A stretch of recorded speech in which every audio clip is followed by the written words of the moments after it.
Every so often, Yeah. I'm excited. I do a range and I hate it 5 minutes later. You know, I'm never satisfied. It's the sort of the price you pay for being, you know. Do you think you would have been so tough on yourself if you were an architect? Oh yeah, definitely.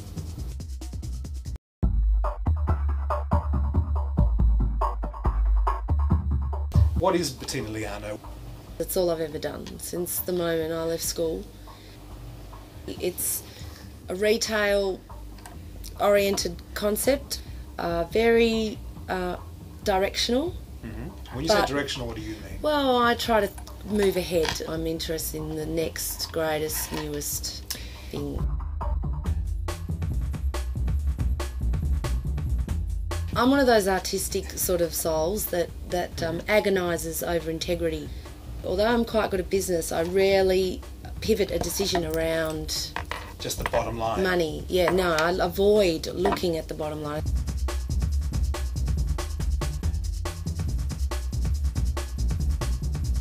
When the new season comes in, why do you get so excited? Because it's new clothes, it's new parties, it's new friends, new possibilities.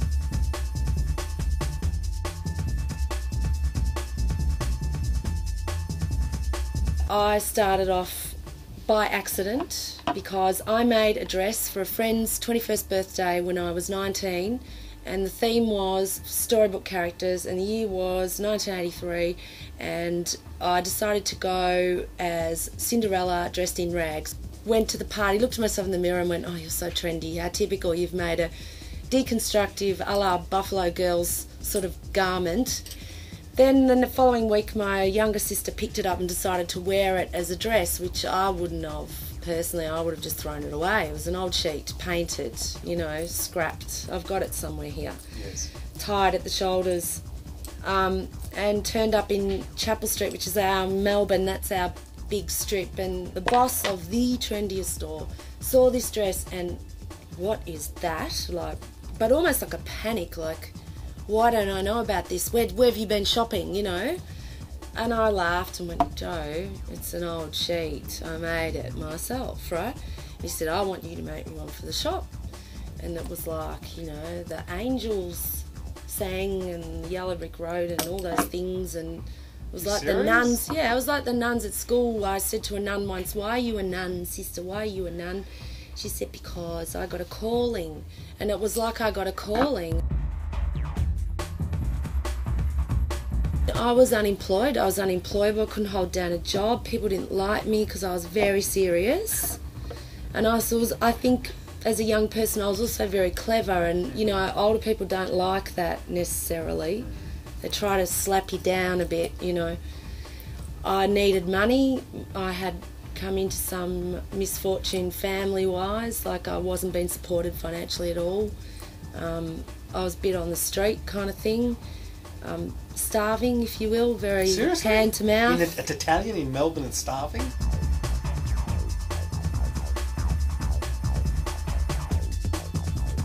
But what was the next step? Well, I realised I better learn how to sew and I better learn how to make patterns. You mean to tell me, when you did this dress, you didn't know nothing about basic sewing? No, I just knew how to knit and crochet from when I was little and do embroidery. Mm-hmm. I knew that. I was crafty. So Turned out I started sewing and I was, you know, quite good at it. Did you go to RMIT? No, I did do I dropped out. I did half of a men's tailoring course. That was it. Mm-hmm. And then I felt I'd learned enough.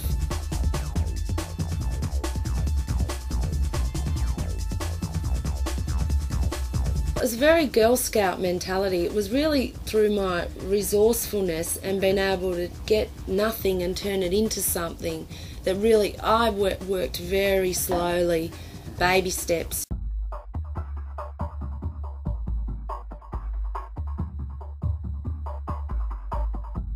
The success probably really started financially, if you suppose that's how you measure it. Yes. Would have been about 10 years ago, and I opened my very first store in Chapel Street, but I'd been affiliated with other stores. But I actually went out on my own and I started making the jeans. That was when I started making the denim, and there was not very much in this country on offer for young, in terms of young fashion. And I was young, I was slim, you know, I could wear whatever I wanted, so could my girlfriends, and we had nothing to buy.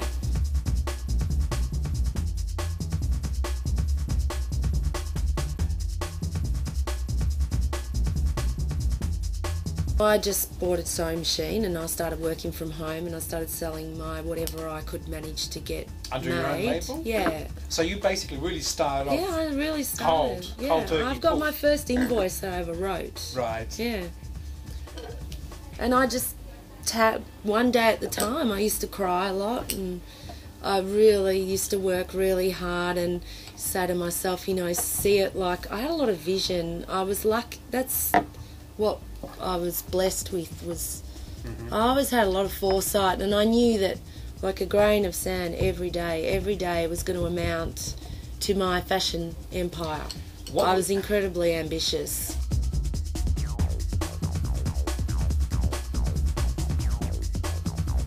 You're only as good as 5 minutes ago in this game, so luck, yeah, for a second, but it's what you do with it, you know. Yes. Everyone's got the same luck and everyone gets the same opportunities.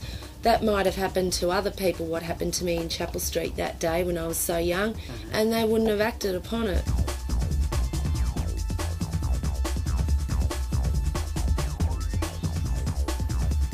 I just watch people on the street and I look at what they're wearing, and young people, you know, like teenagers, they feel the most angst, and that's where the power is, and so they don't want to do what anyone else is doing, and I reckon there's a good chance that what they're up to is eventually gonna take hold. And music and all that sort of stuff, just popular culture. So you're saying it comes from that energy? Yeah, it's an energy.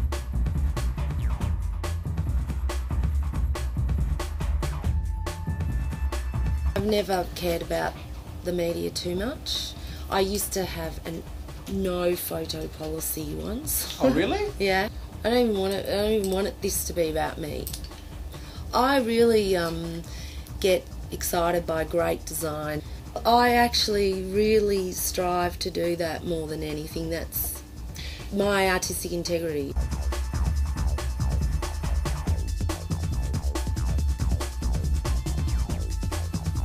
I get unnerved when people come up to me and they know my name and I don't know who they are. And you're in a nightclub, it's 2 o'clock in the morning, you've had a few drinks and you have to talk shop with someone that you don't know because they're completely starstruck by the fact that they've discovered that you are Bettina Liano, and you feel like going, okay, can I have a drink now? You know?